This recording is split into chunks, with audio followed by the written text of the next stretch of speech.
قرآن و حدیث کے اندر جا بجا فرمایا گیا کہ زندگی میانہ روی والی گزارو.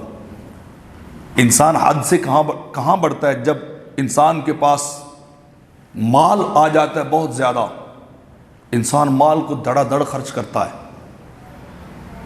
حدیث پاک کے اندر آتا ہے رب کائنات نے نعمت تمہیں کھانے کے لیے دی ہے، ضائع کرنے کے لیے نہیں دی. میرے آقا فرماتے ہیں نعمت کو اپنی ضرورت میں لانا چاہیے، اپنے مصرف میں لانا چاہیے. اللہ کے دیے رزق کو، اللہ کے دیے مال کو اپنی ضرورت کے مطابق خرچ کرنا چاہیے، لیکن اللہ کی نعمت کو ضائع نہیں کرنا چاہیے. اللہ نے یہ تمہیں اختیار نہیں دیا کہ تم میری عطا کردہ نعمت اور رزق کو ضائع کرو. میں نے تمہیں صرف اور صرف تمہاری استعمال کے لیے نعمتیں عطا کی تھی. تو آپ دیکھ لیں ہمارے سوسائٹی اور معاشرے کے اندر انسان بعض اوقات کپڑے خریدنے جاتا ہے تو حد سے بڑھ جاتا ہے.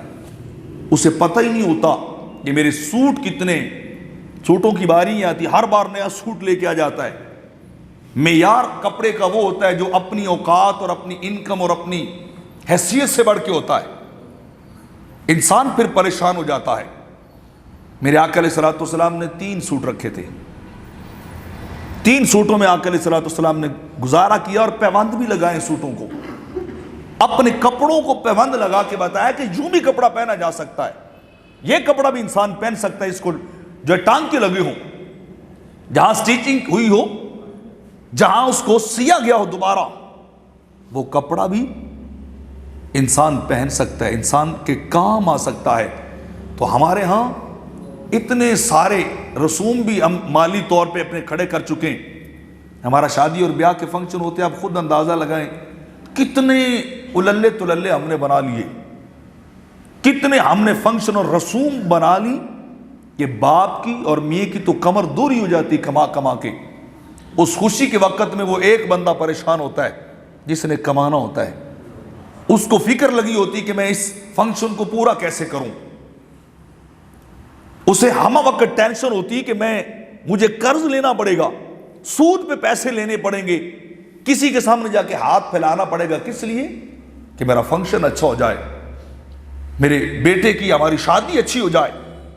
میں چاہتا ہوں کہ لیٹنگ پوری گلی محلے میں کی ہو، میں چاہتا ہوں کہ ہمارے ہاں ولیمہ اتنا اعلیٰ قسم کا ہو، 7 قسم کے کھانے لگے ہوں. تو انسان صرف اپنی تسکین کے لیے اتنا کچھ کرتا ہے اور سود پہ پیسے لیتا ہے. انسان ادھار لیتا ہے، قرضہ اپنے اوپر بوجھ بڑھاتا ہے، قرض بڑھاتا ہے، اور جب شادی ہو جاتی ہے تو پھر اس سود اور قرضے کو ادا کرنے کے لیے بعض اوقات پردیس بھی جانا پڑتا ہے. جھگڑے شروع ہو جاتے ہیں.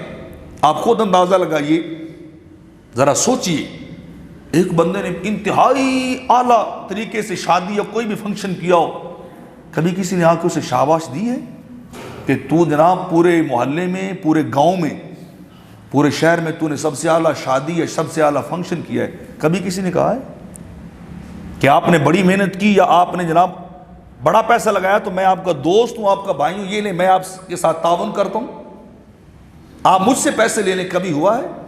انسان کے اوپر ہی بوجھ بڑھتا ہے.